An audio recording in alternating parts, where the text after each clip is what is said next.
There we go. Okay. Good. Good afternoon to all. It's nice to see all of you this afternoon. It's great to be here at Medgar Evers. And before we proceed, I would like to have the commission members who are here, and some will also be joining us both in person and virtually as well, to introduce themselves. And Mark, if we start with you on the right and then move it on down. And I'm Dennis Walcott, by the way.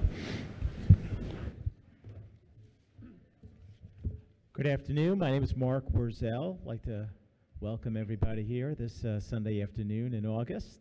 I'm sure this was on everyone's first priority to be here today.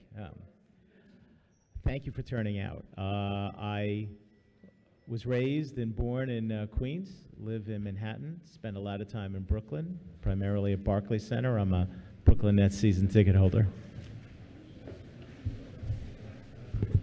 Judge. My name is Marilyn Go, and I'm a retired magistrate judge from the federal court in Brooklyn. I served for 25 years, since Mark was kind enough to share his background. I grew up in fair Honolulu, Hawaii, and don't ask me why I'm here in New York, but I love Brooklyn. And I lived and worked in Brooklyn for most of my professional life. Whoops.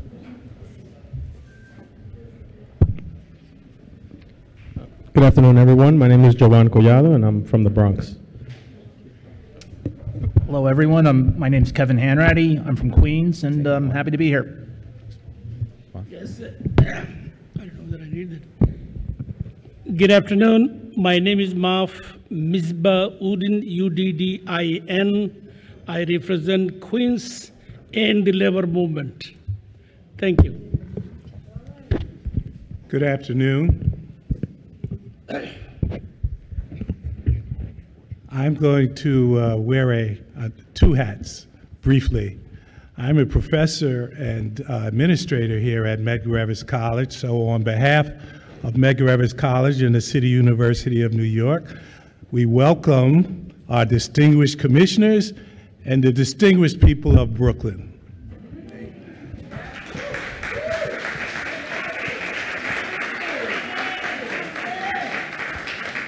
I am currently serving as the executive director for the commission. And we also have several commissioners joining us virtually as well. So I will call on them as they come up. They will introduce themselves. Isaiah, this is Kristen Johnson, Brooklyn. Kirsten, welcome. Good evening, everyone. My name is Dr. Karen Porcher. Hold on 1 second.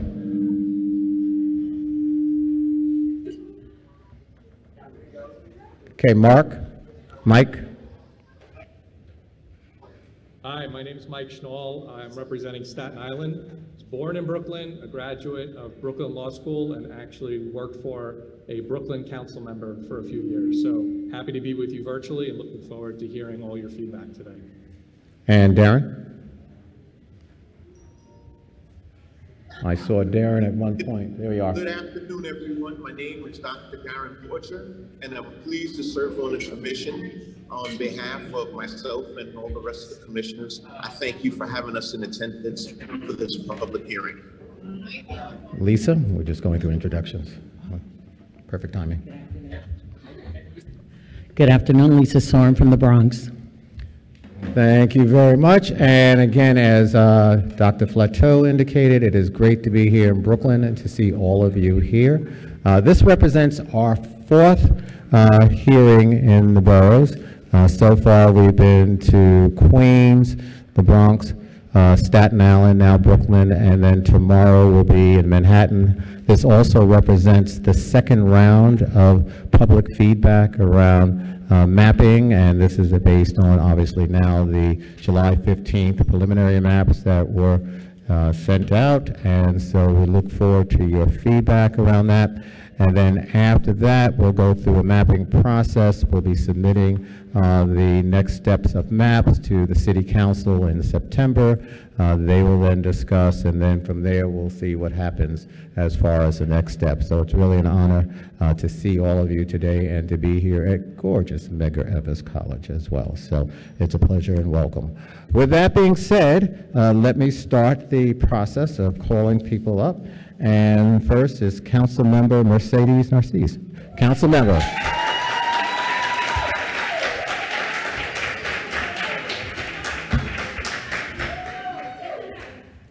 Good afternoon. I think you're fine. Good afternoon, everyone.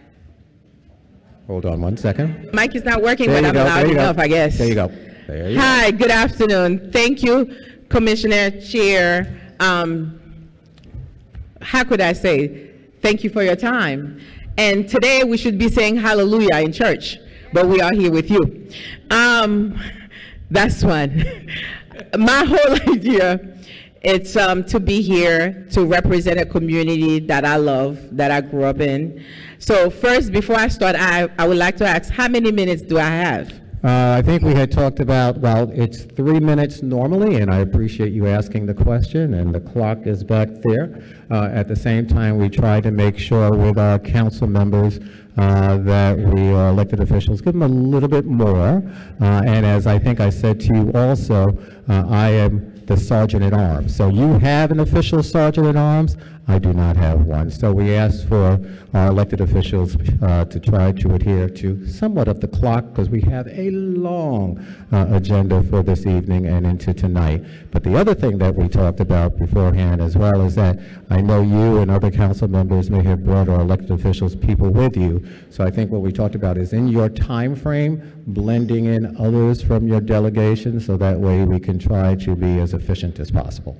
Thank you, Chair Walcott, but the time keep going. It's 2:17, That's okay, don't worry. but I have fun. So anyway, my district is a loving district. We are, as you can see, we are all here to support our community, the 46th district. My name is Mercedes Narcisse, and I'm the council for the 46th, which the people here elected me to be in office. So thank you, Canarsie, for coming out. Thank you. Thank you. As you can see, this is the part of the district that we're having issue with. We want to keep Canarsie together. We want to keep Canarsie whole. And I have some members, since they are here, before I go, I have to tell you, there is a few areas that I think we did very well, but I love the unity map.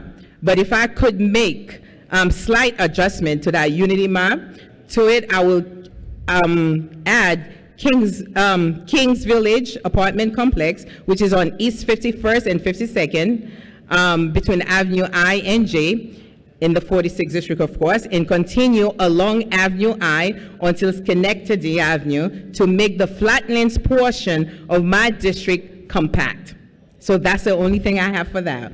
So I have to say we have all the union in here, 1199, DC 37, CSA, OSA, NYSNA. That's part of Canarsie. So now I'm gonna yield my time to my boss, which is the folks that I represent, the constituent. So you can come, the four of you that owe my voucher. So this is the plan now. We love the Canarsie, we want to keep it whole. And on top of it, I have a library that I just put their money in, 1.5 million to Canarsie Library, and it's out of my district right now. And I fought for another 20 million for the library to rebuild, because we never have a real library. So thank you. So, oh, my voucher. Hi, commissioners. Thank you for having us. I live in Canarsie for 30 years. And as such, I'd like to make sure that Canarsie remain old. One of the things wrong with the map being presented by the commissioner is that it's neither compact nor contiguous. I'm sorry, I have nothing to do with East New York. What you have done is to push us into East New York. Why can't we stay together as a whole community, considering that before the present map of the 46, we're overpopulated. So there shouldn't be a problem in losing below Flatbush Avenue and keep the rest of the community together? Why is it that you're having us in a district that's almost gerrymandered? And I think that you can do better. You should keep Canarsie Old, and I appreciate your time. Thank you. Hello, good evening. My name is Velda Jeffrey. I'm an activist, 1199. And I've been in Canarsie for the past 30 years. My children grew up in Canarsie. Now I'm looking forward for my grandchildren, and I would like to keep Canarsie whole. I noticed the map from 77th Street up to Foster, Farragut, all the way up to 108. I think we can do better than that. So I'm asking you guys to reconsider and keep Canarsie whole. Thank you. Good afternoon to the Redistricting Commission. A special good afternoon to the Chair, Dennis Walcott, and Professor John Flattoe, author of Black Brooklyn.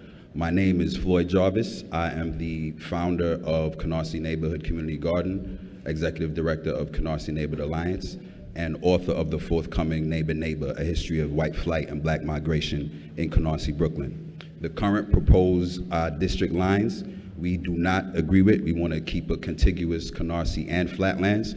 These new current proposed district lines would have us lose a total of 4,000 residents. It will remove the ethnic minority majority population from 53.9% to 48.8%. Also, qualitatively diluting the one person, one vote rule of the Constitution. We agree with our city council member. We want to keep a contiguous Canarsie and Flatlands and keep it whole. Prior to this election, since year 2000, Canarsie has been an ethnic majority district. Within this last election was the first time within that 20 years we were able to elect our own city council member. But because of the 2013 lines. If these lines are drawn to the current preliminary lines, we would have a very difficult time doing that, and we do not want to qualitatively dilute our vote. Thank you. Thank you. Good afternoon, Commissioners. My name is Andrina Burgess. I am a former Deputy Chief for the New York City Department of Sanitation and a proud Canarsie resident. I'm here today to say that I would like us to keep our Canarsie whole. I've been living in the community and purchased my home there as a city employee, rising through the ranks and raising my family in Canarsie. It's very important to me, my grandchildren, and all that we keep Canarsie whole. Thank you.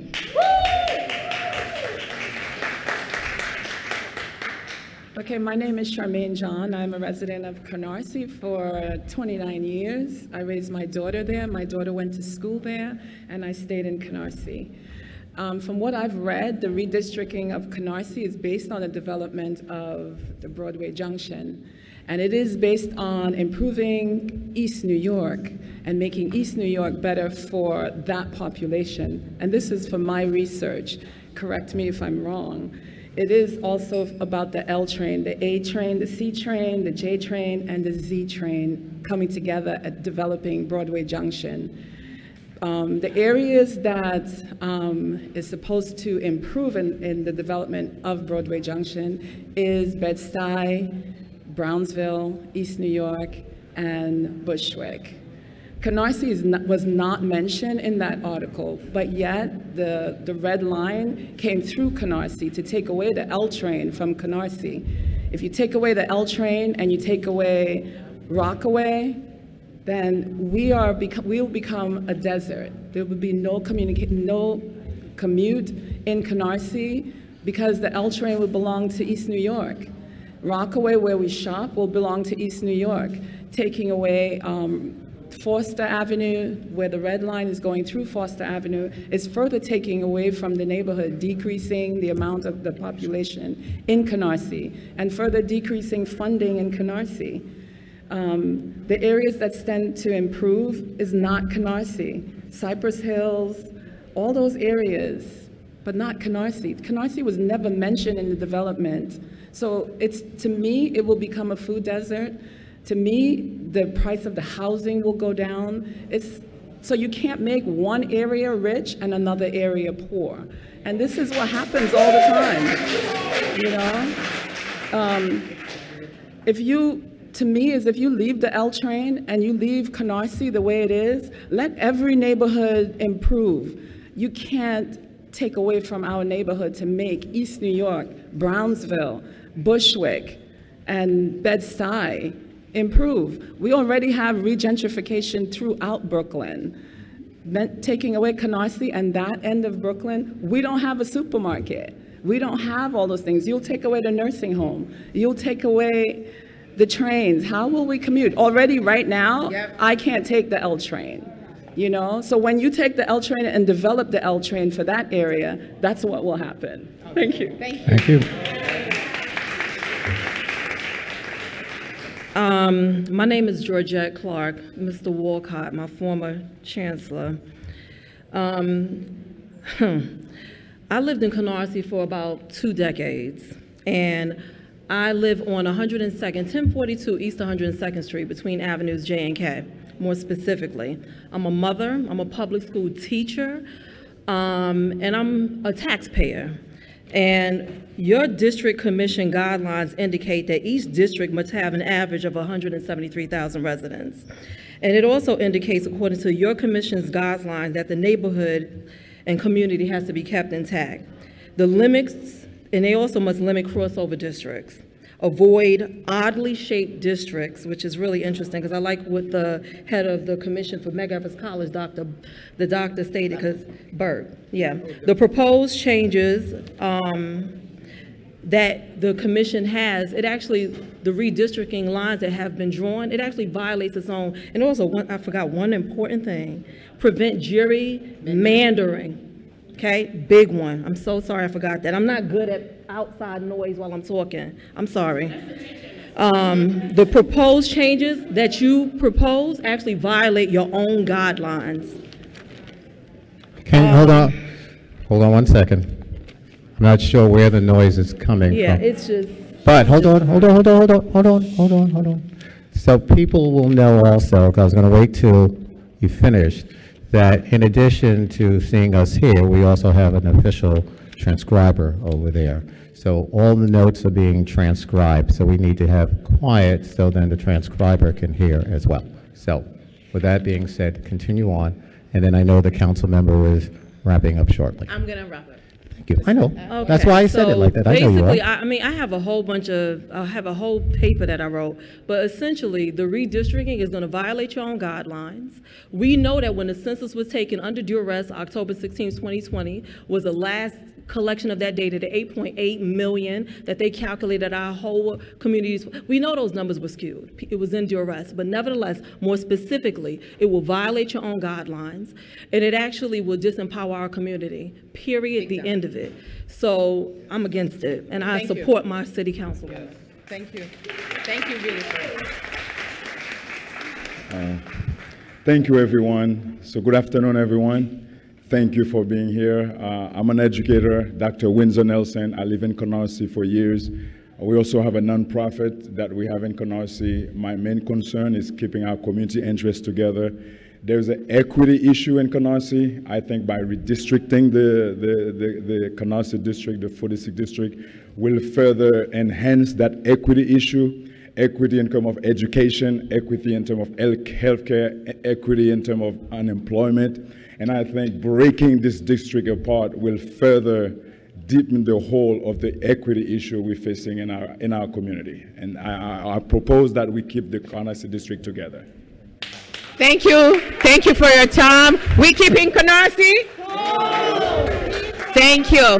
Thank you for your time. And God bless. Council, hold on. Council member, let me thank you and the members who testified today for your testimony. So thank you very much. Thank you. I appreciate it. Okay. Keep Canarsie whole. Next up, Council member Farrah Lewis.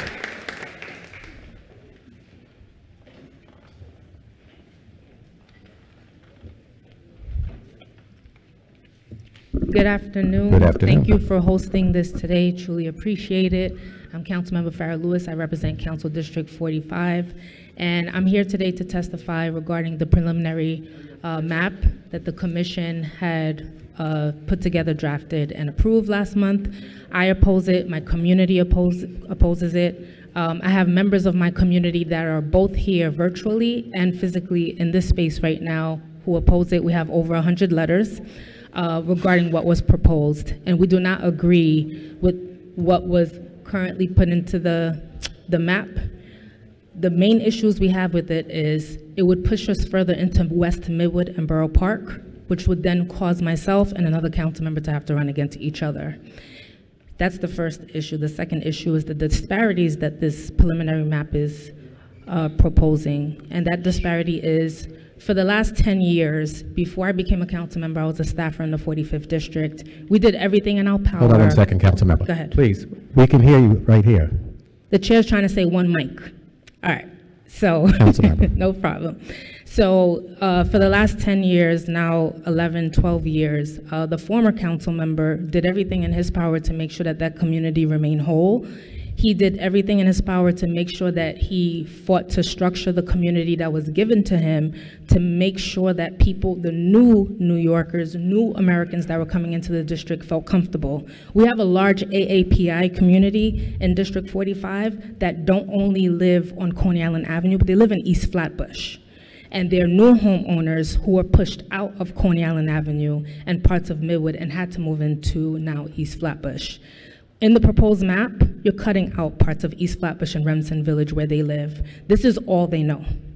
District 45 is what they know, and you're removing them from what they know. In the actual charter, in Chapter 2 and Section 52, it says that the commission should do everything in its power not to remove community ties, community interests, whether it be economical, historical, to say the least. And that's what you're removing in this map. You're removing parts of the district that has been there for the last 10 years, for generations. We have new homeowners, we have businesses, and you're also actually removing schools. For generations, Tilden High School, Meyer Levin, Brooklyn Science and Engineering have been in this district before I was there, before the former council member was there, and that's being removed. The White Claw Farmhouse is being removed. It's already a transit desert, it's already a food desert, and you're causing more disparities with this map that was presented. So the community came together and we created our own map. And our map says to keep our district whole and to expand our district further into Flatlands, further into Marine Park, and further into Remsen Village. So, and I do agree with Councilmember Narcisse, the areas that she's mentioning that she wants to keep in her district would actually push me into those areas, would then remove what was always there. Where my parents live is actually within her district. They live in your district? Yes, they agree. So, with that said, we're asking you to please consider the map that we propose as a district. A lot of these members are here virtually and in person. We're asking not only to keep the district whole, but to expand it in the areas that we're proposing, because we understand due to the deviation numbers that we actually need to pump up our numbers in population. And we gave that information via our statement, our testimonies, as well as the proposed map. So we hope that you would consider it, and thank you for your time. And thank you, council member, for your testimony. Much appreciated. And I actually have some members from my community here. This is James Cyprian. We have Gerard Brewster. So they all, particular areas of the district that is being cut out the map, Flatlands area, East Flatbush, so on and so on. You have representatives from those areas that have built up those neighborhoods for more than 10 years that are now going to be removed and pushing us more into West Midwood. Council District 44 wants their representation to remain what it is. Council District 45 wants the same. And in the future, someone from the AAPI community can represent Council District 45. And you're creating a disparity that doesn't allow that future to happen. So with that said, we have some members of the community here, and I hope that you can hear them and listen to them and take it into consideration. So just again, just for point of information, I mean, what the prior council member and I had talked about, since they had a huge bus load that came down, we negotiated where she would speak for a little bit and then several members would speak. Are you requesting that as well? If that's okay with you. It's How only many a couple members here. do we have? Because we have other council members, elected officials, and others who've signed up, so I just wanted to get a sense. Well, from I you. guess you could hear from 2 or 3 people because they're right here. Most of them are virtual. Okay, if we can do that, then that'll be fine. Then I'll call the other elected officials up, and then we'll go from there. Thank That's you. okay. Okay, thank you. Good afternoon, everybody. Would you be kind enough to give me your name, please, so that way we can log that in as well, so. Can you hear me? Yeah. Okay. Okay. Good evening and good afternoon, everybody from the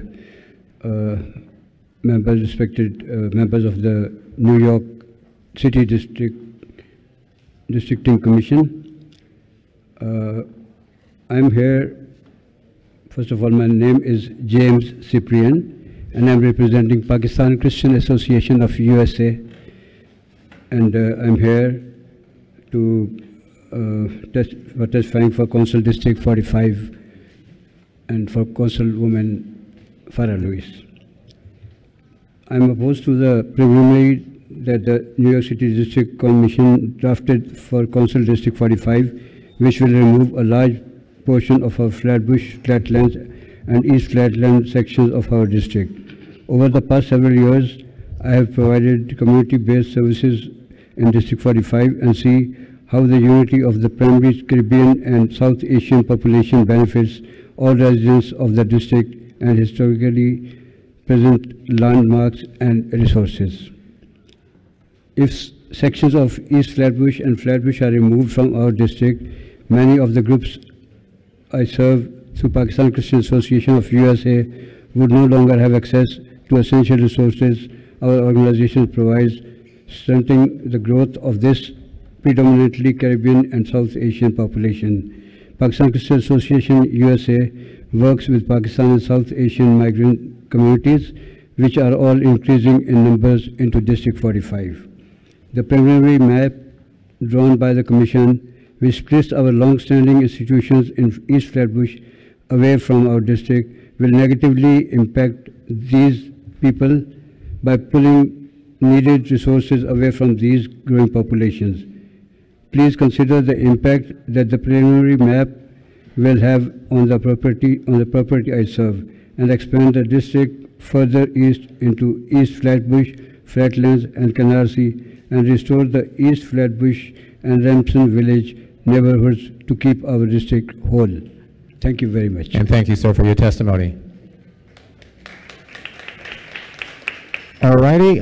Yes, and then I'll move on to the other electeds as well. Yes, sir.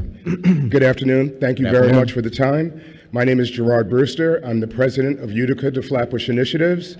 I am, I can't say lifelong, but I've been in District 45 for the last 15 years. I'm a homeowner. As the president of Utica to Flatbush and other civic groups in the area, I've worked with them, and usually through the council member's office, whether it was Jumani Williams or now Farah Lewis. They've always been that point where we reached out, hey, here's what we see, here's where we need the help. Okay, by changing things now, okay, we're losing schools according to the new map that's proposed. There's also some cutoff of some spiritual houses that are being cut out.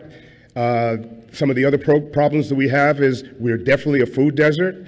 There's very little services when it comes to health, even during a pandemic, but we've persevered. We've grown strong, and now that we've developed a foundation, it seems that now we're gaining a little bit of traction. The proposed map is going to change a lot of things, and what it does is it breaks up groups that have normally worked together to try to prosper and move forward, and it pits us against other groups that are trying to do the same, whether it's crossing the lines over into 44, crossing the lines over into 40, or crossing the lines over into 46. And guess what? We all have very similar problems. There's no reason that we should allow a map, nor should you guys promote a map that's now going to cause dissension among these groups that have been striving for the last 10 years to stand up and to do for ourselves. This now comes along and it changes everything. And if I may be so bold, that's unacceptable. So that's... Thank you. Thank you, sir. Thank you for your testimony. So now I'll go to other council members and I'll go to our state officials. After that, with your permission and based on who I saw come in, I saw Councilmember Justin Brannan come in, and then we'll go from there. And I see our front row right here as well, so I will be very respectful to all.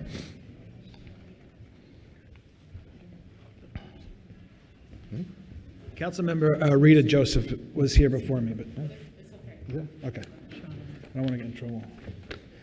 Good afternoon, Chairman Wolcott, members of the Redistricting Commission. Welcome to Brooklyn, where I was born and raised. My name is Justin Brannan. I represent District 43, which covers the southwest Brooklyn neighborhoods of Bay Ridge, Dyker Heights, parts of Bath Beach, and Bensonhurst. I was first elected in 2017. I'm now serving in my second term. Commissioners, here in Brooklyn, we like our pizza cut into slices, not our council districts. It's an objective fact that the first round of maps divided historic communities of interest, especially in southern Brooklyn. By combining districts 38 and 43, you are dividing these districts. So I hope that this commission will agree that pitting communities of interest against another and wiping out hard-fought gains that have existed for a generation is not the path forward. I'm lucky to represent an ever-growing Asian constituency, and I appreciate the push to create a new Asian council district. However, this could be accomplished without turning all of southern Brooklyn upside down by slicing us up into a million puzzling pieces. Creating any new district should not mean pitting immigrant communities against each other. A new district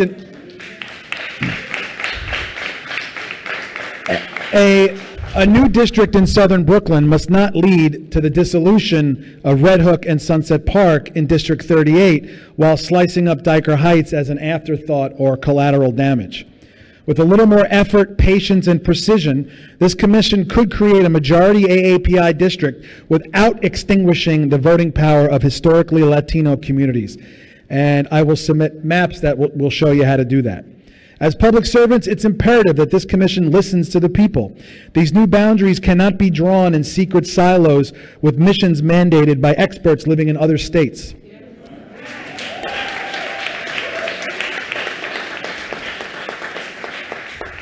Chair, we are a city of communities. We are neighborhoods, not puzzle pieces.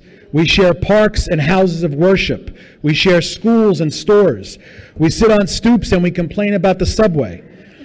A computer program must not blindly separate us based solely on data. These decisions require a human understanding of communities. Could a computer program tell you that I represent one of the largest and oldest Muslim communities in the United States?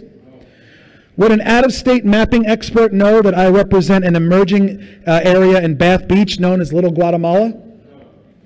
The priority of this commission must be to maintain the existing cohesion of historic communities of interest while preserving both emerging and enduring ethnic and religious enclaves. Council districts should also shadow and overlap other existing relevant city agency boundaries. For instance, school districts, community boards, police precincts, and sanitation garages. These apolitical city agency boundaries make sense, and they exist for a reason, and they should guide this commission. As council members, the lion's share of our work is to ensure that city agencies are tending to the needs of our district. It's also our responsibility to allocate a finite amount of funding. It would be incredibly challenging to do this if my council district included 170,000 people across 4 different police precincts, 5 sanitation garages, and 6 different neighborhoods. Commissioners, keeping deep-rooted and long-standing communities of interest together in the same council districts should be our North Star. Please listen to the people and not the computer programs. We know what we're talking about. Thank you. Thank you, council member.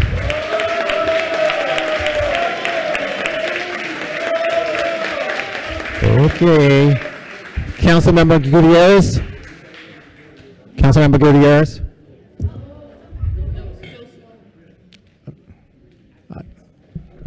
Good afternoon.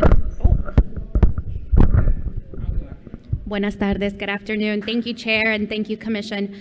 My name is Jennifer Gutierrez. I'm here to testify on behalf of my community and in response to the proposed map. Can I do this? It's gonna keep falling. proposed map that actively dilutes the power of the Latino population in North Brooklyn and Western Queens. While many of our Brooklyn districts have seen a shift and decrease in our communities of color, when we see the proposed maps, we actually see the push out of the Latino voter population. While District 34 is no longer a Latino majority like it was 2 and 3 decades ago, we are still very much a Latino plurality. What we've seen in these proposed maps is a decrease in the Latino population, an increase in the white population, continuing to drive the wedge between our communities of interest, not just Latino versus everyone else, but also diminishing our already dwindling Black population. I'm also concerned for the increase in NYCHA populations that Council District 34 will be asked to represent without any guarantee of increased resources. As it stands, District 34 proudly represents 6 NYCHA developments, and what's being proposed is an increase of 4 additional NYCHA developments, of which 65 of those population are white and predominantly Yiddish speaking. I'm concerned that the resources are just not there. We are not capable. And similar to what some of my colleagues have said, there are histories here that I really ask you all to consider. There are cultural histories here that I plead that you consider. For a long time, these communities, at no fault of their own, politically have been pitted against one another. And the existing lines, the existing district lines, has helped to resolve for those wedges and helped to resolve for those fights. And what you are proposing here is bringing that back, bringing the throwback to continuing to push these communities to pit and to fight against one another with already scarce resources. I know that the communities of interest have testified at Queen's hearings and will be testifying at this hearing, either virtually or in person. There is a concern for the empowerment of our Latino population, of our Black voters in District 34. It does not make sense to maintain a Latino plurality district by increasing more of South Williamsburg, because that population is simply not there. It makes sense for District 34 to absorb, if at all possible, more of Ridgewood, where we see an increasing population of Latino voters, many of who unfortunately were probably not counted, because what we've seen in the last 10 years is a huge shift of folks being displaced into Ridgewood. So as it stands, I oppose the proposed maps, asking that you all review what the communities of interest truly are in District 34 to protect them, as well as considering spreading out the resources. I just don't think it's equitable for one district to absorb all of public housing in all of North Brooklyn. As much as I love all of my public housing tenants, I think it makes more sense to allow for multiple members to represent those districts so that they have a better chance at resources and having them be delivered more equitably, as opposed to pitting these communities one against the other. Thank you. Thank you, Councilmember. Councilmember Joseph.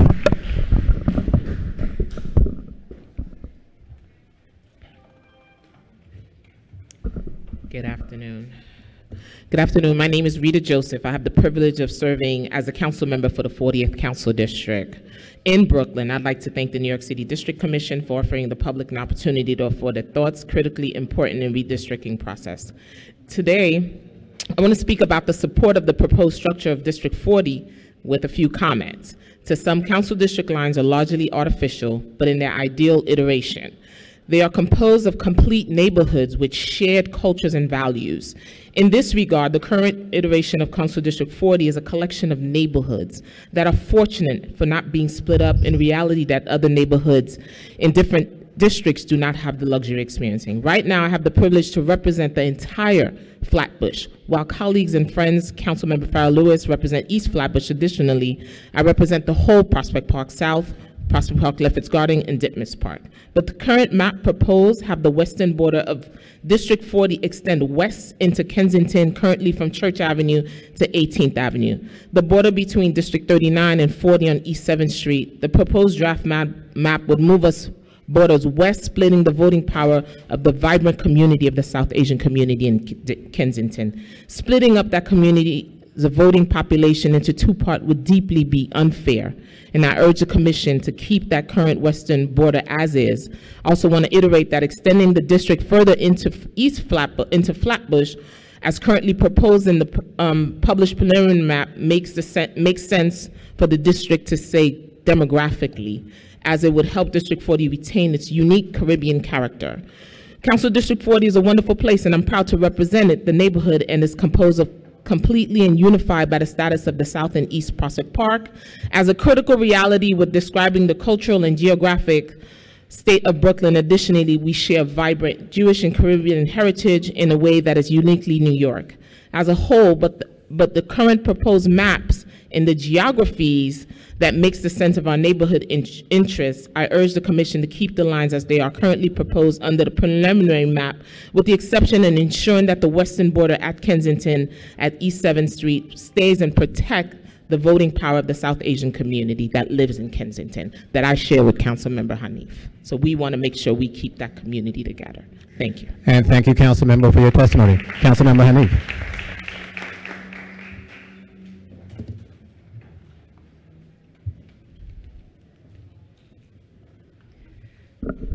Good afternoon. I'm Shahana Hanif. I live in the Kensington neighborhood in Brooklyn. I've lived here my whole life with my immigrant family. Both of my parents migrated from Bangladesh several decades ago, and today this neighborhood is home to the largest Bangladeshi community in Brooklyn. I've built deep roots in this neighborhood and am now the council member representing this community. I'm here today to express the need for the South Asian community in Kensington to be kept together in one city council district. Kensington is home to a large and growing South Asian community. According to the most recent census, the area includes over 15,000 New Yorkers of South Asian descent, over 2/3 of whom are immigrants. Together, we form a distinct community that shares a common experience of working immigrant New Yorkers from South Asia and shares many common cultural, religious, and economic interests. The South Asian community in the Kensington area stretches from Fort Hamilton Parkway to the north, 36th Street and Day Hill Road to the west, Argyle Road and East 17th Street to the east, and Avenue H to the south. In the part that I grew up in and still reside, there are several mosques in close proximity with a bustling commercial strip on McDonald Avenue with Bangladeshi-owned businesses and restaurants. Last year, many taxi workers from the neighborhood and I were on a hunger strike to support their fight for debt relief. During the course of this pandemic, we've seen an uptick in delivery workers that hail from Bangladesh and call Kensington their home. They have been serving this entire city while also fighting for a dignified workplace.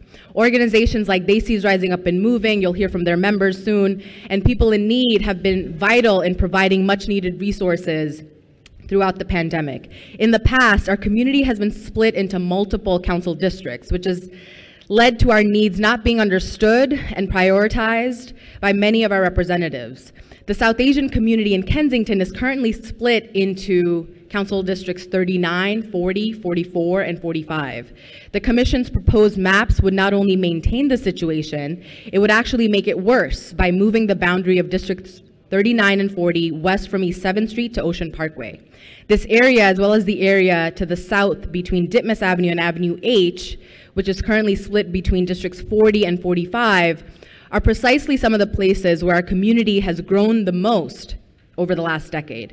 We need the Commission to fix the current splitting up of our community and the challenges to getting fair representation that this situation creates by drawing a district that will include the entirety of the South Asian community. I want to thank the many, many partners and advocates in the fight for fair maps and fair representation, and I also want to thank the Commission for conducting an open process by sharing information and holding public hearings. Thank you. And thank you, Councilmember, for your testimony.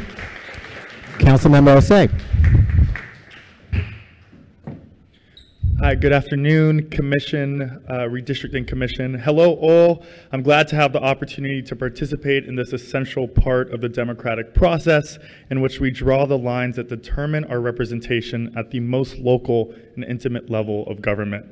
As the current representative for my district, I'm deeply familiar with the schools, communities, businesses, and blocks that comprise Council District 36, and I testify today on behalf of my neighbors and in defense of their best interest. And the draft map for my district are very much in their best interests. Bed-Stuy and North Crown Heights are historically Black neighborhoods, famous nationwide for their cultural contributions and bonded through collective memory. The two neighborhoods have grown closer together with the influx of Caribbean immigrants whose food, music, and fashion are now integral parts of our shared spaces.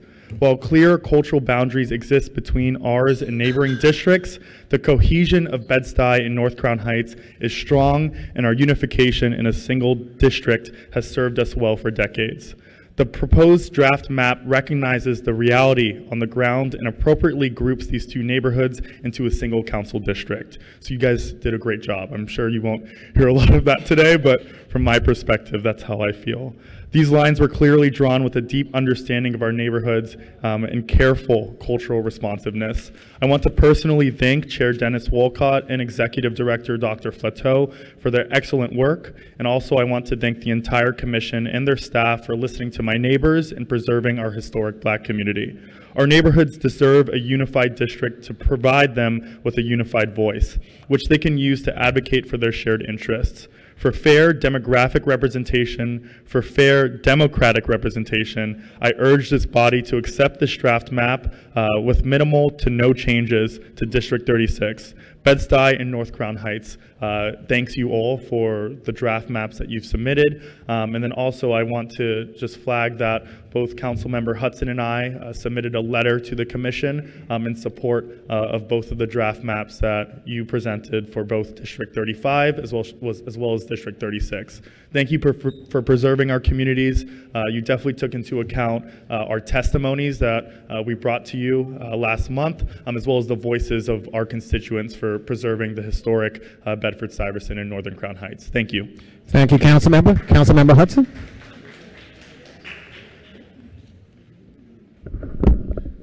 Good afternoon. First of all, I want to welcome everybody to the 35th Councilmanic District, the best district that there is. My name is Crystal Hudson. I represent Crown Heights, Prospect Heights, Fort Greene, Clinton Hill, and a sliver of Bed-Stuy, which will actually be moved into the 36th district, with these lines. And I just want to say, you know, although I'm losing that piece of my district, which I love and value and cherish deeply, I do think it's important to maintain and keep whole communities of interest, and Bed-Stuy is one of those communities of interest, the historic Black representation and neighborhood that it is. So that piece of my district will be in good hands with Councilmember Osei. I believe that the proposed boundaries for the 35th Councilmanic District are sound and oppose any changes in forthcoming drafts. The proposed map succeeds at capturing our community's goals in this redistricting process, including keeping neighborhoods together. I believe that neighborhoods should remain whole in local representation, and was dismayed to see Prospect Heights split up into multiple congressional and state legislature districts in those maps. And as a resident of Prospect Heights and a third generation native of Prospect Heights, to see such a small neighborhood be split up among so many different representatives was disappointing, to say the least. So to know that Prospect Heights is maintaining its lines and remaining whole is great in this draft map. It's paramount that we keep this and other neighborhoods united at the most local level, and this map does just that, succeeding at ensuring unified representation for the neighborhoods of Prospect Heights, Clinton Hill, and Fort Greene, while limiting the division of Crown Heights to just the 35th and 36th Councilmanic districts. And by removing the small portion of Bed-Stuy from the 35th Councilmanic District, as I mentioned, and moving it into the 36th, this commission ensures the historic neighborhood of Bed-Stuy remains whole. The map has also preserved communities of interest. As you know, the 35th district has been historically majority Black, but a recent 20% decline in the Black population, largely due to gentrification, displacement, and other socioeconomic factors, has made this district a plurality white for the first time in decades. This map succeeds at ensuring what remains of the Black population of District 35 is retained, and that political representation that this district, does not see its Black population further eroded. According to 2020 census data, the new district would be 35.1% Black compared to 35.2% currently. So that's, I think, as close as you can get it with a change. It's maintained racial and ethnic diversity. This map succeeds at preserving the robust Lubavitch and Caribbean communities in District 35. These two communities have worked to coexist and strengthen one another since the Crown Heights upheaval in 1991, and this proposed map ensures these ethnic communities retain singular representation and that their collective voice that has been established over the past few decades is not eroded. This map also bolsters cultural organizations and continues the long tradition of ensuring the 35th Councilmanic District is the cultural hub of Brooklyn. We're home to cultural institutions like the Brooklyn Academy of Music, the Brooklyn Museum, and the Brooklyn Botanic Garden. And by being situated in one council district, our borough's economic engine, our tourism and arts sector maintains its robust representation in local government. And so in conclusion, I just want to reiterate that the proposed map for the 35th Councilmanic District not only satisfies your charter mandate, but also our community's mandate. And so I ask again that you retain the proposed lines for the 35th Councilmanic District. And thank you again to Chair Walcott, to Executive Director Dr. Flateau, and to all the commissioners for listening to our communities, for listening to myself and Councilmember Osei. And as he mentioned, we've submitted a joint letter in support for the draft maps. Thank you. And thank you, Councilmember. As we switch now to the Assembly members in the state legislature, we have been joined by Commissioner Kirschenbaum, who is with us by Zoom. So, Commissioner, welcome again to you. And with that being said, I would like to call Assemblymember Mateus to the mic.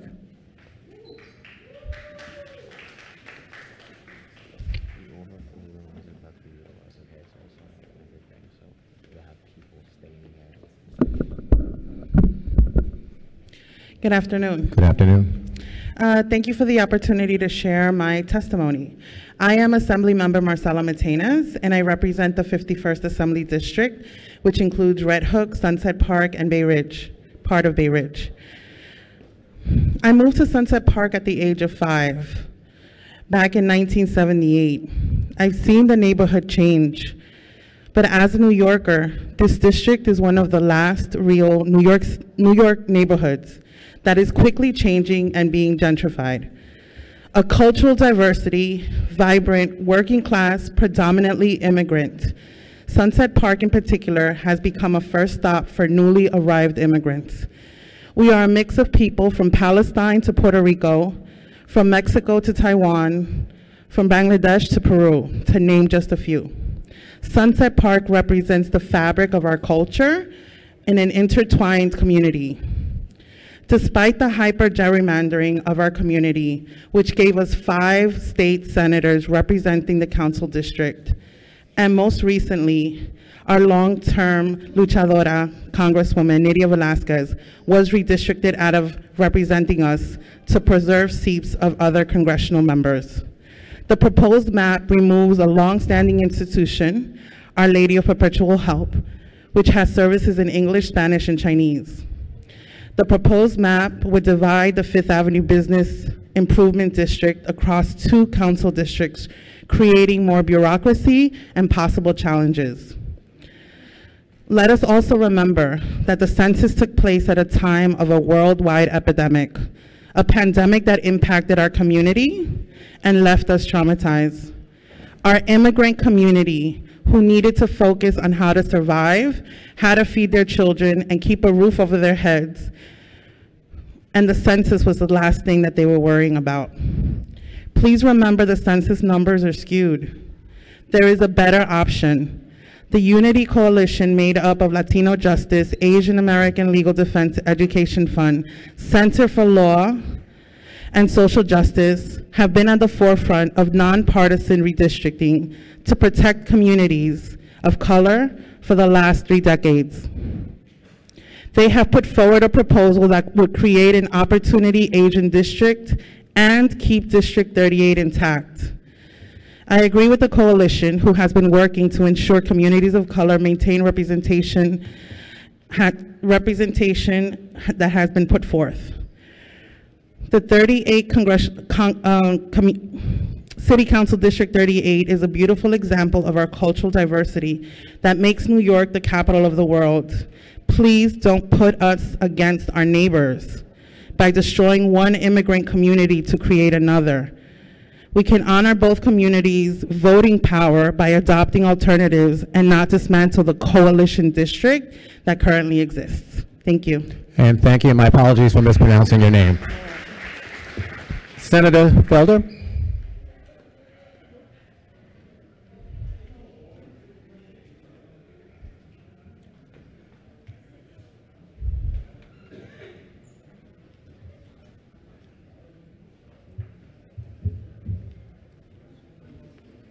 Hi, good afternoon.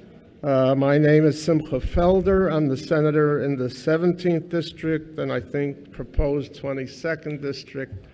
I do want to thank the commission for all the work that you've done, even though I disagree with it, but that doesn't mean that you didn't invest a lot of time and work. So thank you for trying to make things better, but I don't like it at all. So just before I start, I wanted to say is that I don't want the 44th district moved to Canarsie, but I do want the constituents from Canarsie in my district because you are great. You're great. Yeah. Yeah. So I just want to. I don't want to review things that have been said over and over again, and you don't want me to read my testimony. I sent a letter to the chair. I would just reiterate that you know, I grew up. I was born. I went to school. I'm 63. I don't think I lived in another district other than the one that exists today as the 44th district. But in essence, the plan would be to throw me out. And I certainly want to stay home. I don't know how else to put it. The issues that have been raised about, you know, the ethnic, religious, you know, atmosphere that for years has been part of a community of, again, you know, the same things that have come up many, many times, except for the 2 council members that were happy. But so far we've been winning. The unhappy ones have been winning so far. So I would just ask you, again, I thank you for the work you've done, but I think that the mere fact that the previous 4 council members, including myself, under the current plan, would be cut out of the proposed district, not that's proof of anything, but it really, you know, Staten Island wants to secede from New York, or at least some people say that, but our council districts don't want to secede from each other. And we really want to stay, you know, after many, many, many, many years being part of a community, we want to stay together. So I thank you again, and I look forward to your changing the districts to the way I would like it. Thank you, Senator Felder. All righty, so for the next phase of this process, we'll have a mix of in-person testimony, and then we'll also do virtual testimony. So we're calling in-person and virtual, and we ask you please try to adhere to the clocks. We have a long list of individuals that we want to get to today. So next up is, and forgive me if I mispronounce names, Yiting Chu. So Yiting Chu. Is that you, sir? Yeah. Oh, ma'am, I'm sorry. Forgive me.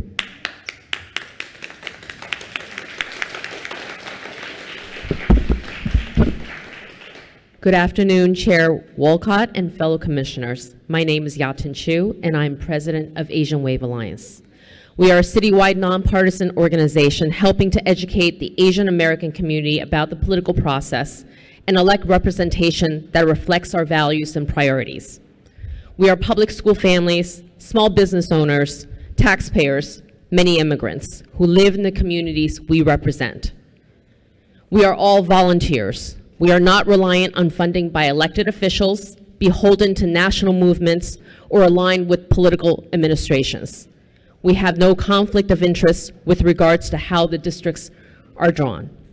We would like to thank the Districting Commission for creating the first majority Asian district in Brooklyn, D43. We wholeheartedly support the preliminary plan released on July 15th. Brooklyn Sunset Park and Bensonhurst, predominantly Chinese population, have surged by 42% over the past 10 years.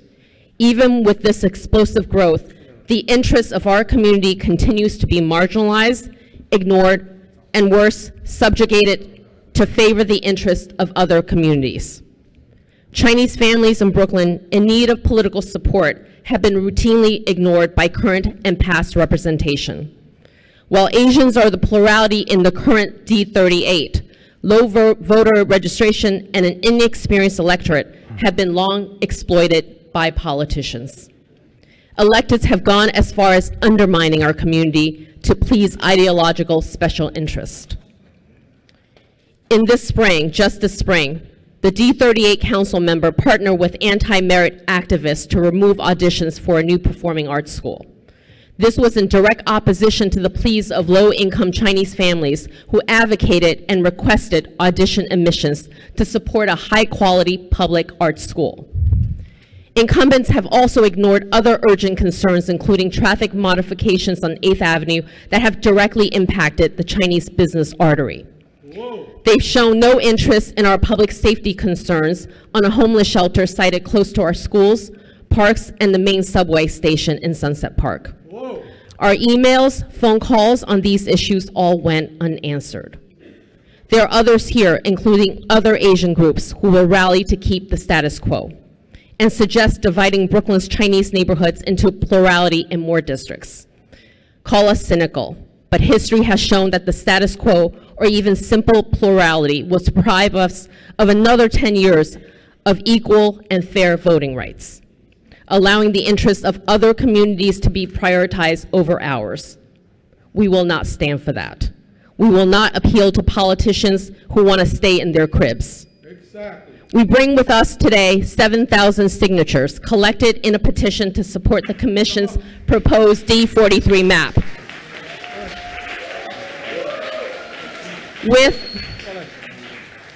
With an Asian majority in D43, we strongly believe we will have the best opportunity of electing and holding electeds to serve and be accountable to the priorities of the local Chinese community and the Asian community at large. Folks, hold up one second. Hold up. As I indicated earlier, we have these proceedings being transcribed. So we respectfully ask you, we understand one way or another of your support for the people who are speaking, but we have to maintain calm and quiet so the transcriber can hear what's being testified to. Please continue. I'm done. Thank you so much. And thank you for your testimony. Appreciate it. Next up is Yifang Chen. Yifang Chen.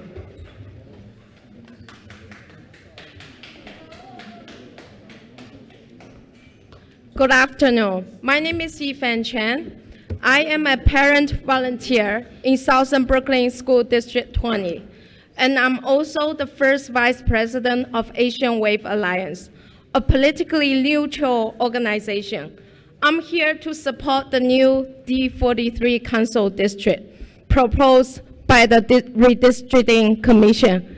I consider myself your average New York City Chinese parent with 3 children attending New York City public schools. I have no conflict of interest and nothing to gain from supporting one political party or another. I am not running for any office. I am here for the best interests of my community. As many of you know, the Southern Brooklyn, Sunset Park, Bensonhurst, and the surrounding areas has seen an exponential growth in Asian American population. Many of us are new immigrants, or were once new immigrants. We work very hard so we can live a better life here. As our population grew, we find it very frustrating for our voices to be heard. We, the Asian American community, want meritocracy in education, safety in our neighborhood, prosperity for our small businesses. It was very disheartening to see the current Sunset Park Council member aggressively against our interests by organizing to eliminate audition-based admissions at MS 936, Arts of Third, a new art school and the only one audition-based admissions school in the entire school district 20. One that we collectively worked for with the community to have and was originally planned to be an audition-based school. The elected council member in the current Sunset Park District 38 doesn't care about what the Asian American community desperately needs and wants, and has ignored our concerns and refuses to engage with the Asian American community. Our outreach to the council member's office was unanswered.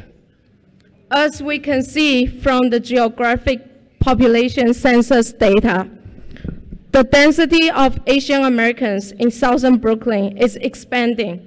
Therefore, a new council district, D43, is exactly what the Asian community here desperately needs. I thank the Redistricting Commission for thoughtfully studying the data and proposing this judicious decision. A decade is too long to continue silencing the Asian community voice. We need our voices heard, or we need to be heard now. As a habit, we as human beings like the status quo and like to be in the comfort zone. However, we must realize change is what we need. Change is what brings opportunity and prosperity. Let's preserve the new District 43 and give the Asian American community some space to thrive in this new council district. Thank you very much. Thank you. Thank you for your testimony. Next up is Vincent Liu. Vincent Liu. Vincent Liu.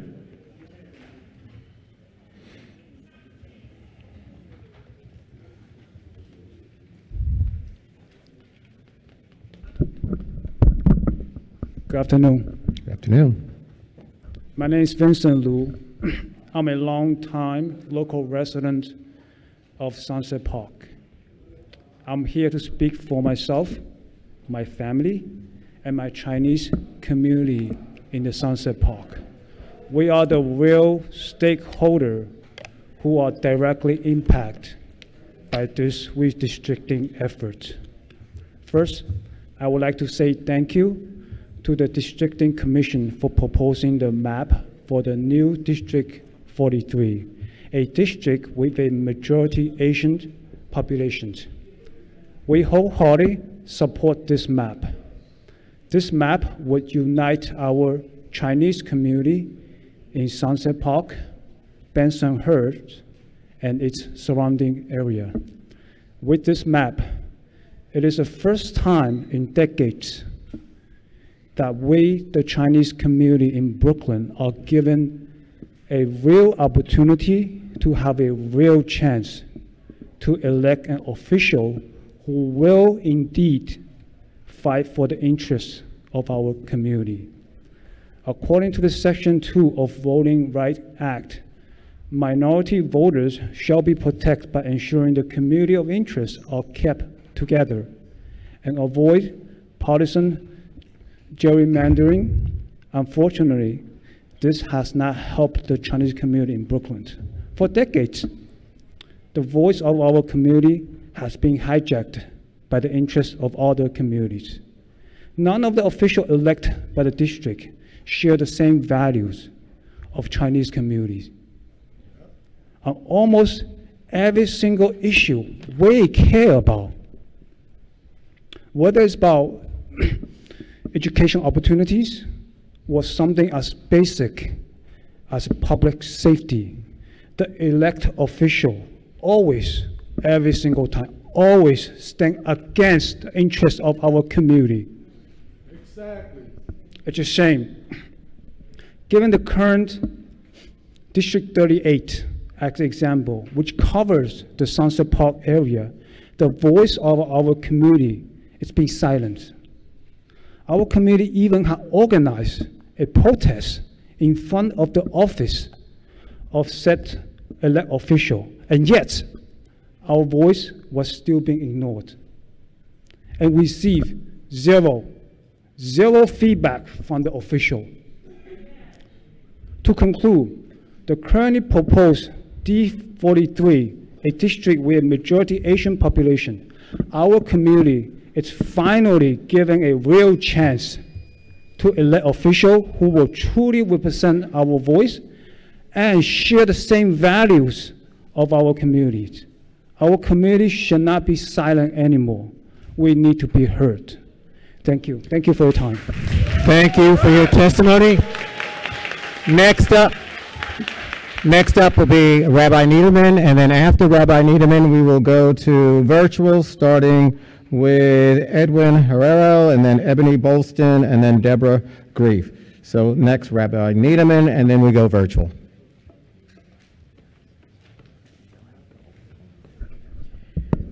Good afternoon, Chair Walcott, John, and fellow commissioners. I really thank you for giving us the opportunity to speak in person.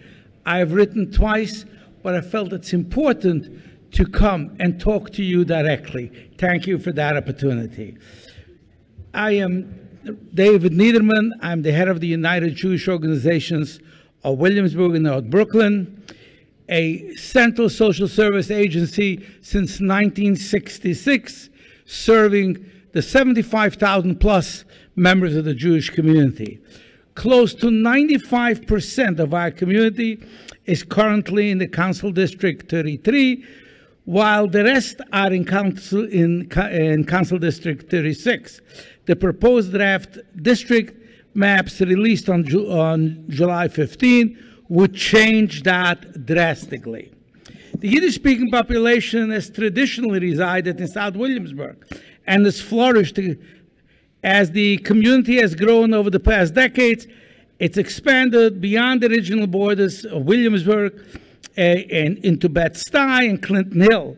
During the previous redistricting, this commission understood what we have advocated and created a community of interest district, and that is what it became, our district that we are now. We submitted a written testimony on May 26th and on August 11th, and we don't want to reference with all the details. Let me just say a few words.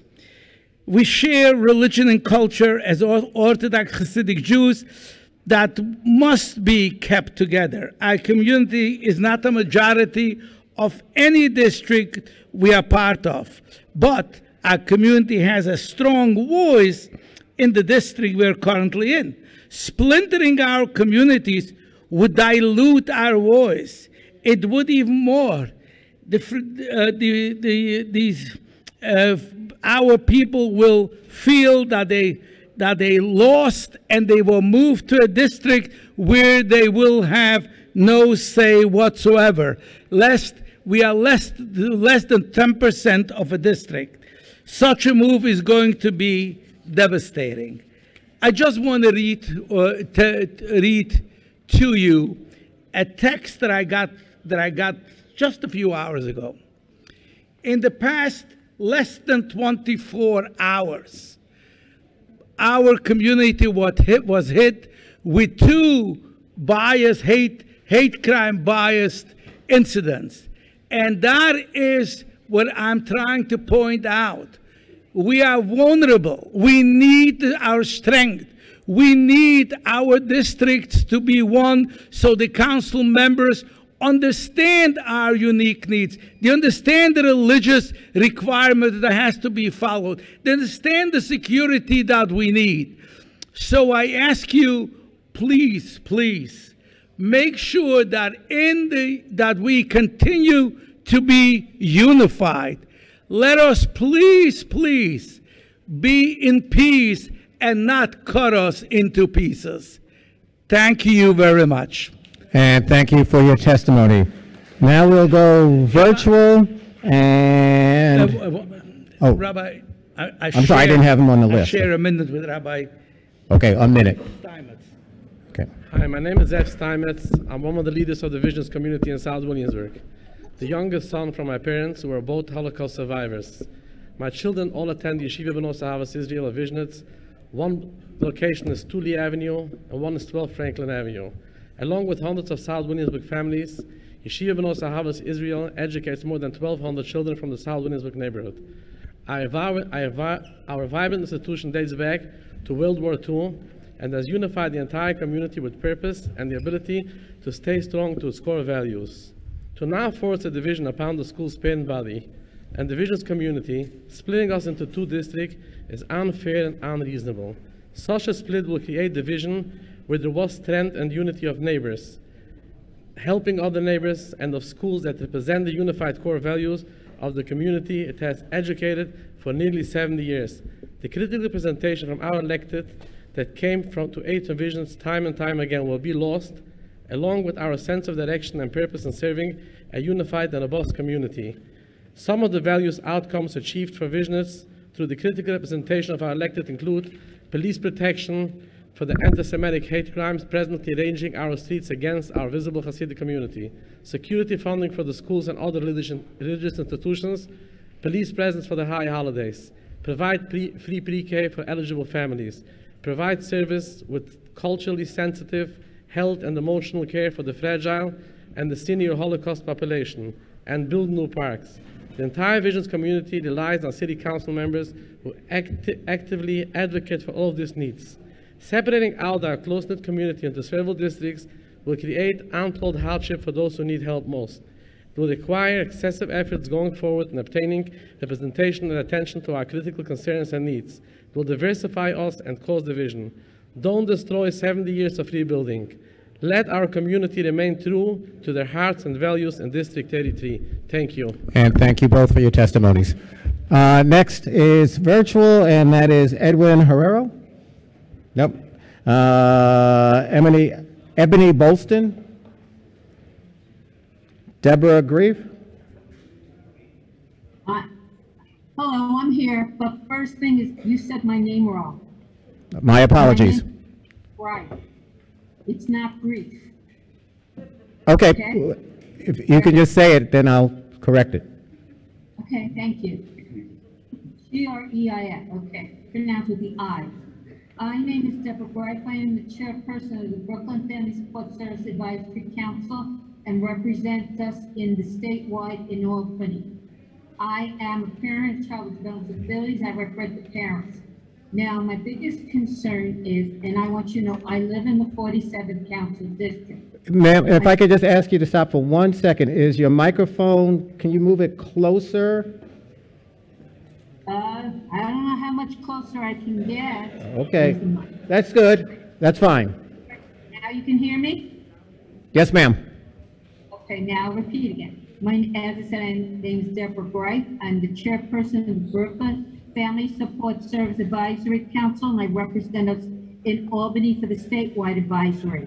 I represent families for the whole borough of Brooklyn who have children with developmental disabilities. I also am doing this more for myself, also as a person with disabilities myself. One, I live in the 47th Council District. My current councilman, I have a great working relationship because I finally have a council member who understands what disabilities are. Mr. Walcott, Chairman Walcott, I'm trying to read your lines, and I have visual disabilities too, and I'm having the hardest time reading it.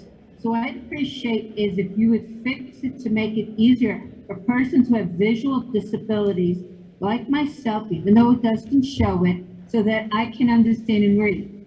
I don't want my council district to change. I want to stay and live only in the 47th Council District because we have worked together for many years.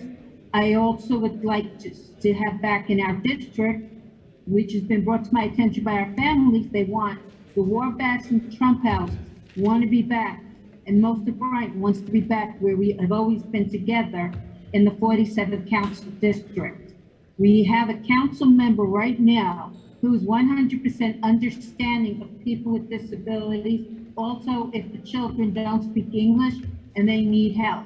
We have been working as a team. When I saw the proposed council changes for the district, I nearly had a heart attack. I have been living here in this district since 1973. and I would appreciate if we can keep it the same. I don't want my district changed at all. I am very happy and pleased with my current leaders in my district. I am very happy with my current council member because we have been able to get a lot of things accomplished, accessible transportation and other things, so that I myself and other people with disabilities who live, and I have also a physical disability, I have to use a mobility device, a walker, so that I finally have someone who understands and doesn't treat me like I'm something disgusting because I have a disability. And I appreciate him very much. Yes, my councilman is Councilman Ari Kagan. And I appreciate the whole time I've been treated like a person. So I'd appreciate, please, keep our 47th Council District intact. In fact, don't change too many districts because most of the constituents want, especially I know Canarsie wants to stay together, and I agree with that. Thank you. Thank you. Thank you for your testimony. Is that Christopher next to you? Yes. Okay, because you're signed up as well, so why don't we just take Christopher as well. Christopher? Thank you. Good evening, everyone. I'm Christopher D. Greif, and half of you know me as different hats and titles, but here as a person with a disability, and I agree with Ms. Greif, as well as I agree with some of our council members. First of all, I want to make it clear that as your maps, that we work with MOPAD very much. We need to make sure that district maps are truly ADA accessible on the computer. As I'm looking at my other screen, it is very difficult to look at it, especially that we're in the 21st century. We need to make sure our technology is up to date. And I agree with Ms. Greif about the council district, Eric Kagan. He has been working very well with us, and I want to keep that district where I am living. And I definitely agree with Canarsie, because with Canarsie, you have the communities connected to the L train over there. As a transit advocate, I remind everyone that, you know, we have councils, people are advocating for accessible stations, and we need to continue that. But if we're going to change districts for a lot of people with disabilities or seniors, it's going to be very difficult to do that. So I am asking this, that before you change districts, we need to look where the problems are and why can we not get them, make it easier for us? Because some of these districts today are forgetting we have people with all types of disabilities in these districts who love to live in their own neighborhoods. It could be any person, any boy or girl, doesn't matter who they are. We need to remind that a person with a disability has the right to vote, has the right to live, has the right to go shopping. Some of us may not have disabilities. As you know, as one person always says, not all disabilities are shown. You never know. Sometimes you can get them agitated. But I will remind you, we need to keep the districts where they are to make it easier, especially where I am. If you're changing the district and even making curves and lefts and rights, it's very hard for a visual person who can't see it. It is very hard for a person with a disability or a senior. They need to see the districts where they're looking, because if you're doing a draft and a draft and a draft, it's very hard for them. So please, let's make it more accessible and more ADA easier, because when you send me the link, it's still not helping. We are now in the 21st century. I will remind you again, please fix that problem. Thank you. And thank you both for your testimony. Next virtually is Linda Lamb. Linda Lamb. Good afternoon. Good afternoon. Chairman Welkoff and commissioners, can you hear me? Yes, we can hear you. Right. Thank you for the opportunity to speak. My testimony concerns District 25 Amherst and District 30 Mass Rep of Queens. My name is Linda Lamb, and I'm a homeowner and resident of Seabury Street of Amherst on the south side of Queens Boulevard. I'm also a board member of the Newtown Senior Center, vice president of the Chinese American Citizen Alliance of Greater New York, and also a block captain of the civic organization, Citizen of MassPath and Amherst Together. I've been a resident and homeowner on the same street for 48 years. The affected area is about 20 plus streets, with Neal Land Street on the west Queens Boulevard on the north, Woodhaven on the east, and the Long Island train track on the south. This small area is currently included under City Council District 25 Amherst. Before 2014, this area was included in District 29 Regal Park. The latest redistricting map does not reflect our request. This 20th Street is zoned R4B, made up mostly of 1 to 2 family homes, and is compatible to the neighborhood of Maspeth. We go shopping, our children go to schools, and we go playing, picnicking, and have our Little League games at Juniper Valley Park, all on the south side of Queens Boulevard. The north side of Queens Boulevard, which comprises of most of District 25, Amherst, is made up mostly of apartment buildings and shops, and have seen many large apartment complexes being added steadily in the past few years. The needs of what are mostly rental apartment dweller and small business are very different from me and my neighbors on the south side of the Queens Boulevard.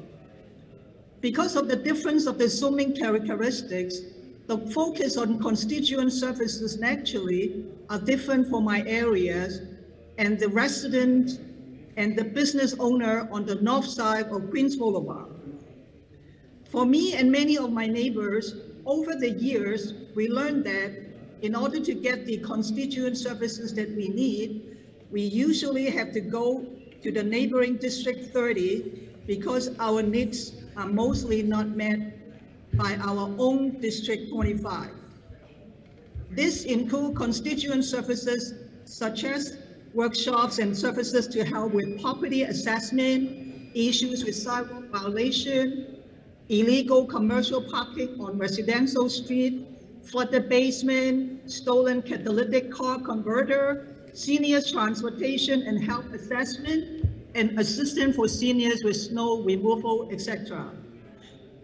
We understand that each district office is only allowed a limited budget, and they cannot provide everything for all the constituents, and each office have to pick and choose and spend the budget on what matters most to the majority of its constituents or their most pressing needs.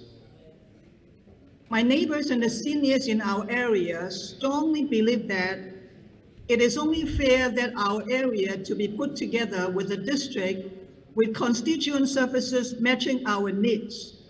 After all, every 3 years, our property taxes are up 15%, and we pay our taxes diligently, and it's hard to fathom we have to go search for services outside our district. If I can ask you to wrap up, please.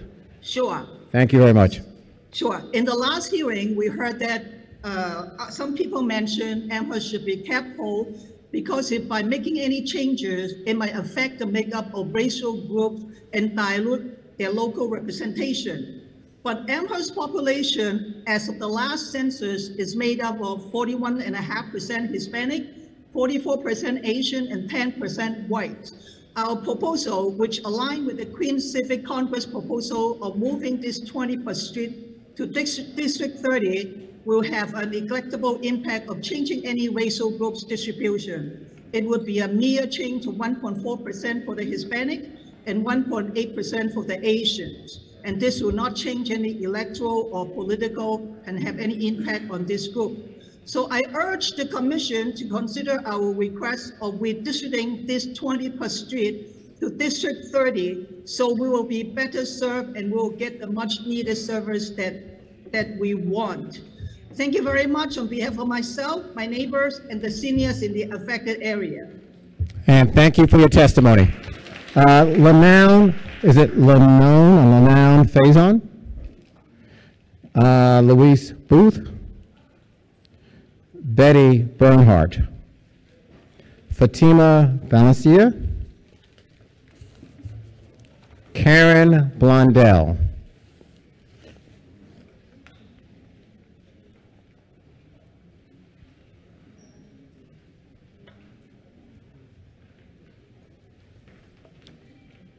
Karen Blondell. Oh, you ready for me? Thank you so Yes. much. I'm not going to show my face so I can get right into my testimony. Thank you. My name is Karen Dawn Blondell, and I live in District 38, but I also work in District 39. I've lived in 38 for the past 40 years in the Red Hook houses.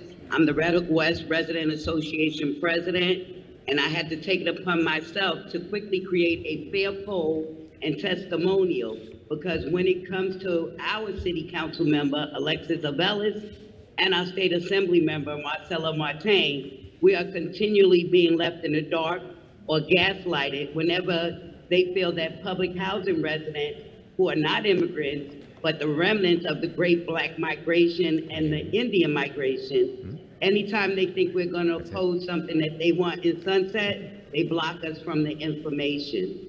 When I first moved to Red Hook, the Brenzia from Carroll Gardens was the city council member, and I know this because I wrote him about the Smith and 9th Street escalator always being broken. Today, I testify in gratitude to the commission for finally returning us to the district that would include Carroll Gardens and Gowanus and Wyckoff Gardens. The new district proposed will put Red Hook with other small neighborhoods with shared needs and issues around climate change, the Gowanus Canal cleanup, NYCHA, school districts, and we're also aligned under the same community board. Sunset will not lose any Latino power. What they will lose is the power to be one of the next overseers of public housing in this area. The whole time I have been sitting here listening to others testify, it seems every naturally occurring or unnaturally occurring cultural district is okay with remaining the same, but not giving NYCHA development of district of its own. And I feel like that is very undemocratic.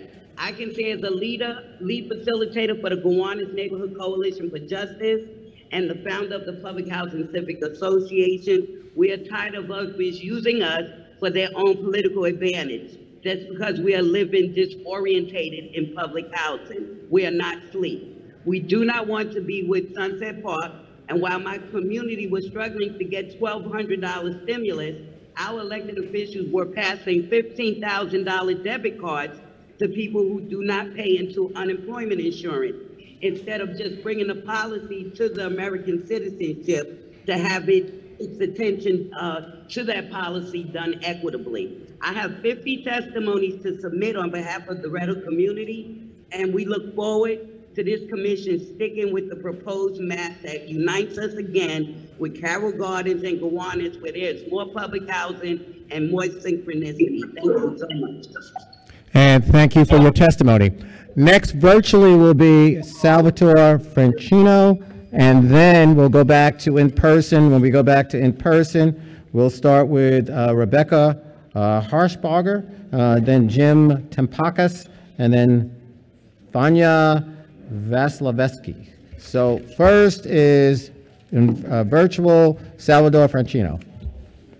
Hello, I'm Salvatore Francino, and I live in Jennifer Gutierrez's district. And as we go through redistricting, I think it's important to keep in mind that we shouldn't empower voters who exclude others from their neighborhoods, and yet that is what's happening in this draft.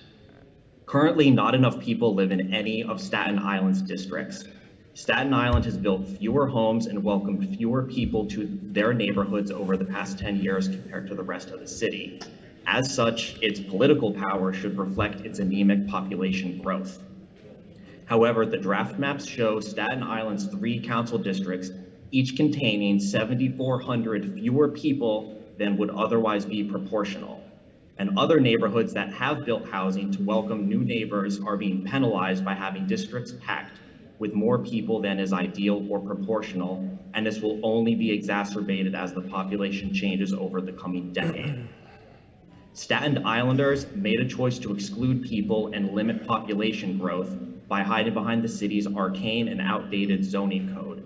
They should live with the consequences of their choices and have their political power weakened by having their council districts expanded into Manhattan and Brooklyn to ensure fair, proportional representation for all New Yorkers. Neighborhoods that put in the work of ensuring adequate housing for all shouldn't be penalized with overpacked districts. These districts should actually be designed to have fewer people in them than proportional to account for this anticipated population growth over the coming decade. These districts, being those in Long Island City, downtown Brooklyn, Williamsburg, and Manhattan's West Side, should be redesigned to account for future population growth by having fewer residents than would otherwise be proportional under the current population. The current draft districts reward exclusionary and, let's face it, racist behavior. So let's uphold the Constitution and ensure future council districts uphold the one person, one vote principle. I urge you to stop giving Staten Islanders disproportionate representation. And one last thing I just wanted to say is that District 33 seems to be a little bit gerrymandered by just snaking along the water, and it overlaps with both Community Boards 1 and 2 districts. So, I mean, personally, I think Districts 33 through 36 should probably be tweaked a little bit to make sure that council members aren't choosing their voters. And I also think it's kind of crazy that elected officials even get to testify at this, because they should not be choosing their voters, but that's exactly what they got to do when they testified at the beginning of this, which is kind of messed up and very undemocratic. So that is what I have to say. Let's dilute the political power of Staten Island because their population has not been growing. Thank you. And thank you for your testimony. Is Rebecca, is it Harshbarger available? If not, then Jim Tampakas.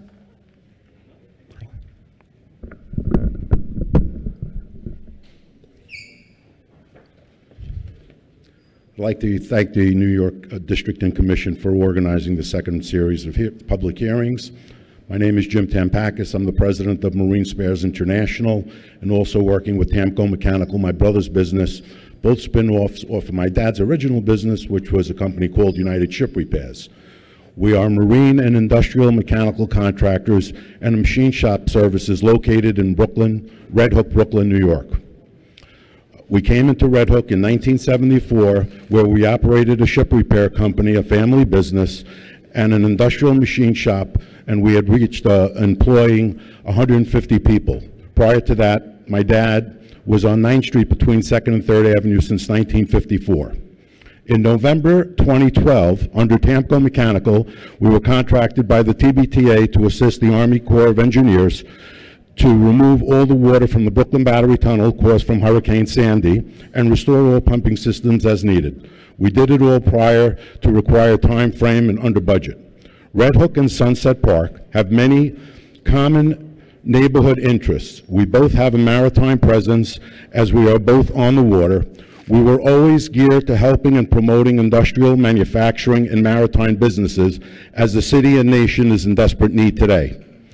We have been working with the EDC and the DOT to create a comprehensive water distribution plan throughout our neighborhoods in New York City to get tractor trailers, trucks, Sprinter vans off of our congested streets. We will bring in freight via containers on barges like the New York City Department of Sanitation is currently doing for delivery to both Sunset Park and Red Hook, as well as other waterfront neighborhoods. Our industrial properties are slowly being taken over from last mile warehouses housing Amazon, FedEx, UPS, etc. These warehouses will be bringing in thousands of tractor trailers over our bridges, highways, local streets, spewing pollution and congestion, and an effort is being made to divert them to the water to move them with Tier 4 diesel-driven tugs and eventually fully electric. I'm also working with city planning to rezone our properties to increase our industrial manufacturing footprint, and at the same time, we're in the flood zone and redesigning to meet our resiliency needs. Red Hook and Sunset Park are on the water and in an industrial and manufacturing environment. Our local city council has been working with us closely along with Southwest Industrial Brooklyn Development, bringing every possible incentive to the table, allowing us to thrive and plan for the future. Park Slope is not on the water, has minimal industrial manufacturing and maritime presence, and Red Hook will not have any benefits by being brought to them as we have been working for years. Please leave Red Hook and Sunset Park to continue their efforts in unity. I thank the Commission for their time. And thank you, sir, for your testimony. Next up is it Fania Vasilevsky? Jacqueline Smart?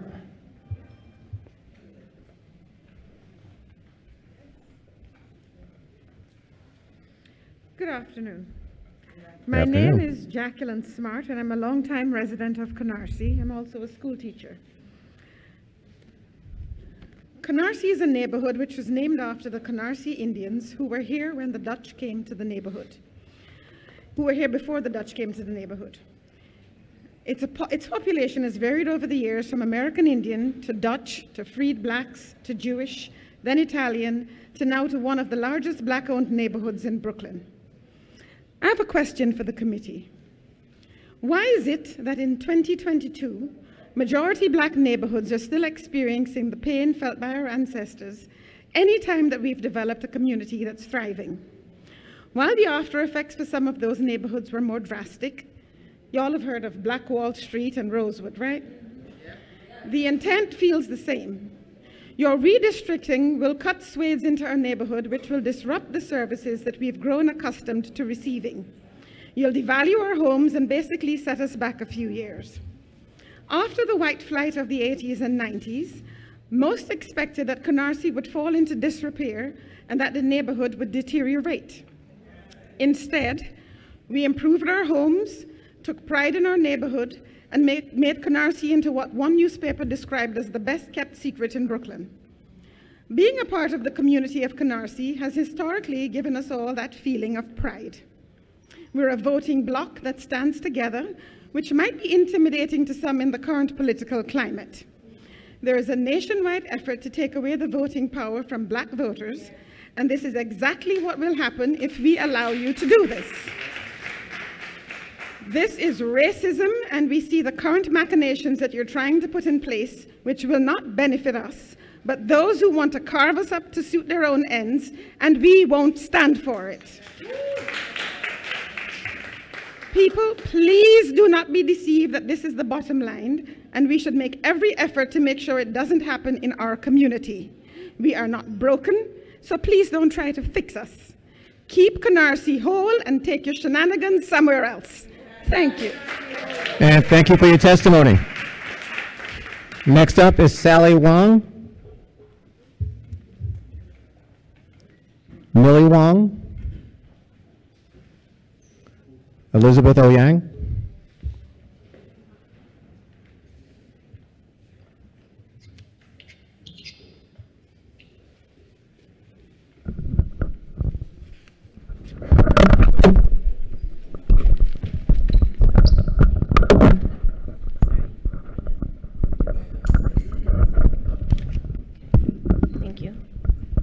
Thank you. Sorry, I'm falling apart here. Hi, Commissioners. My name is Liz O'Young, coordinator of APA Voice Redistricting Task Force, the largest Asian American coalition on redistricting, composed of 21 leading APA civic engagement groups throughout the city. I want to first recognize the Commission for your effort in drawing a majority APA City Council district in Brooklyn. In the preliminary hearing, our task force members unanimously supported keeping Bensonhurst whole as possible. As you know, Bensonhurst is currently divided into 4 city council districts, with 30 to 40% of the APA community in each of the 3 districts and 15% in the 4th district. At that time, we believed in good faith that both our tremendous 43% APA growth in population the last 10 years in Brooklyn and our strong community of interest in Bensonhurst warranted a majority APA City Council district that would contain all of Bensonhurst. But after we testified in the first round, we were informed it was not possible to draft a majority Asian American district composed just of Bensonhurst. We did not know the Commission was contemplating drawing a majority Asian American district that would combine Chinatown Sunset Park with only approximately a third of Bensonhurst, nor that in doing so, it would put the Latino section of Sunset Park with Bay Ridge that would then create a new non-Hispanic white plurality. As the Commission has said repeatedly, the draft Commission map is just that, a draft map. Having seen and reviewed your draft extensively, and I mean extensively, our task force is asking that the Commission please consider adopting the Unity Map. The Unity Map creates 2 strong APA plurality districts in Brooklyn, a 44.5% APA district in City Council 47 that is entirely composed of Bensonhurst, and the other a 38% Asian and 36% Latino coalition district in District 38. This is a win-win situation. Not only does the Unity Map keep a long-standing minority coalition district whole in 38 that shares issues like language access, immigration, and affordable housing and health care in common. It also keeps Bensonhurst as whole as possible, with nearly all of Bensonhurst in District 47, rather than being divided into 3 districts that would cripple their ability to maximize funding for the APA community. You will hear testimony from several of our task force member orgs in support of the 2 strong APA plurality districts today and tomorrow, both who live and work in Bensonhurst and or Sunset Park. Most notably, Chinese American Planning Council, the largest social service organization serving the APA community nationwide and in New York City. With a community center in Sunset Park, CPC serves 24,000 people a year in Brooklyn. That includes Sunset Park and Bensonhurst. The types of services that CPC provides to Sunset Park residents, as well as other Brooklyn residents, include early childhood, after-school programs, summer youth, employment, senior services, adult literacy, housing, emergency food benefits, health care, and COVID-19 support. If you could start to wrap up, please. Yes. CPC is supporting the Unity Map. Similarly, United Chinese Association of Brooklyn, with its main office in Bensonhurst, and Homecrest, which serves seniors, Asian American seniors, do not want to see their neighborhood of Bensonhurst divided into 1/3 and get less than the community's full share of resources. We hope you will redraw the map to create 2 strong APA plurality districts, and I renew our request to the Commission to release the other draft to the public that the Commission drew that does not keep all 3 districts in Staten Island. Redrawing the Commission's draft maps to balance more equitably the needs of the 4 other boroughs whose population have grown substantially more than Staten Island. They also help keep District 38 as an Asian Latino coalition district in Sunset Park with Red Hook. You will also hear from other member organizations today talking about the South Asian communities that are divided in Kensington. Thank you very much. Thank you very much for your testimony. Excuse me, hold on. No. Folks, hold on. Let me be perfectly clear. We will have you removed. We're not going to tolerate that type of behavior. So this is the warning. We're being respectful to each other, even if you may not agree with the person who's speaking. I will not allow that whatsoever. Now, Sally Wong was in the overflow room. Sally Wong. It's Millie Wong. This is Millie? Okay, this is Millie Wong. Okay, Millie. Okay. Greetings, members of the Independent Redistricting Committee. My name is, bring it up, thank you.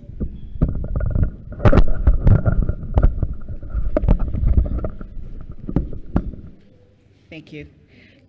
My name is Millie Wong, and I represent Elmhurst United. It's a group that was formed in 2014 with all its members living in the south side of Queens Boulevard. So it really should be known as South Elmhurst United.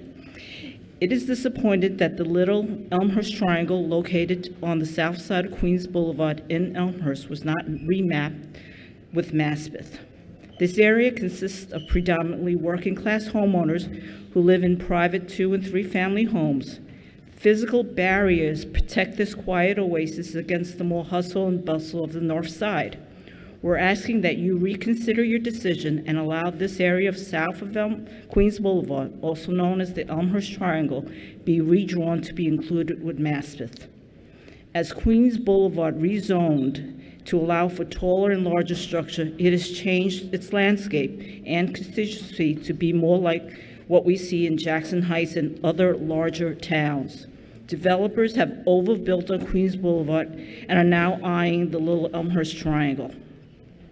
We're seeing beautifully kept owner-occupied homes bought up by developers and having it be converted to multiple family absentee landlord buildings. These new structures destroy the scale and context of the community, where there were once neatly preserved with similar architectural design homes. We have newly built ugly eyesores that jut out against the once neat and uniform street. Longtime residents are moving out of the area, allowing developers to infiltrate with little resistance. These changes destabilize the community. Some of you may remember Eddie Murphy's Coming to America film. It was shot right where I live, in Elmhurst on Queens Boulevard. A few months ago, I was rewatching the movie again, and sadly, since the movie was shot, all of the one-story buildings we saw in the movie around the old Elmhurst Wendy's, including Wendy's itself, are gone. In its place are huge buildings without any green space, open space, or character. Just concrete and steel structures, all built from lot line to lot line. I heard of comments about keeping the Asian community together with the belief that there may be stronger unified political representation. My neighbors and I are not so naive to vote for someone based on race. We vote based on character, experience, merit, and where we stand on the issues that are important to us. The decision on how diverse communities are merged or separated should not be primarily based on race, but rather on how a local community may benefit from local electeds that share their interests and values.